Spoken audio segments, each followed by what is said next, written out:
Suni sir ಬಗ್ಗೆ ಹೇಳ್ಬೇಕಂದ್ರೆ ನನಗೆ ಸುನಿ ಸರ್ ಹತ್ರ ಕತೆ ಕೇಳೋದಂದ್ರೆ ತುಂಬ ಇಷ್ಟ. ಸುಮಾರು ಸತಿ ಮನೆಗೆ ಬಂದಿದ್ರು, ಎಷ್ಟೊಂದು ಡಿಸ್ಕಷನ್ಸ್ ನಡೀತಿತ್ತು. ವಿನು ಜೊತೆ ಡಿಸ್ಕಷನ್ಸ್ ಬಂದಾಗಲೂ ಕೂತಿದೆ. ಅವ್ರ ನರೇಷನ್ ಮಾತ್ರ ಹೆಂಗೆ ಹೇಳ್ತಾರೆ ಅಂದರೆ ಸಿನಿಮಾ ಹೆಂಗೆ ನೋಡ್ತೀವೋ ಅದೇ ಥರ ಹೇಳ್ತಾರೆ. ಸಖತ್ ಸಿಂಪಲ್ ಆಗಿ ಹೇಳ್ತಾರೆ, ಎಲ್ಲ ಸೀನ್ಸ್ನ ಕನೆಕ್ಟ್ ಮಾಡ್ತಾರೆ ಆ್ಯಂಡ್ ತುಂಬ ನಗಿಸ್ತಾರೆ ಸುನಿ ಸರ್. ಇನ್ಫ್ಯಾಕ್ಟ್ ಅವ್ರು ಎಲ್ಲ ಸಿನಿಮಾಲಿ ಕಾಮಿಡಿ ಅಂತೂ ತುಂಬ ಚೆನ್ನಾಗಿರುತ್ತೆ. ಈ ಸಿನಿಮಾಲು ಯಾವ ಥರ ನಗಿಸ್ತೀರಾ ಅಂತ ನೋಡೋಕೆ ಕಾಯ್ತಾ ಇದ್ದೀನಿ sir. Thank you sir. And songs ಮಾತ್ರ ತುಂಬ ಚೆನ್ನಾಗಿ ಬಂದಿದೆ. ಗುಣುಗು ಸಾಂಗ್ ಅಂದರೆ ನನಗೆ ತುಂಬ ಇಷ್ಟ ಆ ಸಾಂಗು.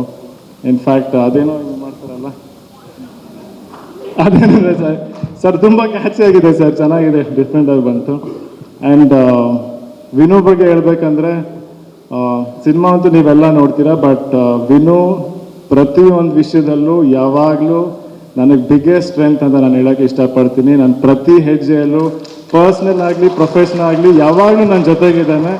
ಅವನ ಜೊತೆಗೆ ನಾನು ಯಾವಾಗಲೂ ಇರ್ತೀನಿ. And all the best Vinu, all the best, ಇಡೀ ಟೀಮ್ಗೆ ಆಲ್ ದ ಬೆಸ್ಟ್. ಎಲ್ಲರೂ ಥಿಯೇಟ್ರಿಗೆ ಬಂದ್ಬಿಟ್ಟು ಸಿನಿಮಾ ನೋಡಿ ಅಂತ ಕೇಳ್ಕೊತೀನಿ. Thank you so much.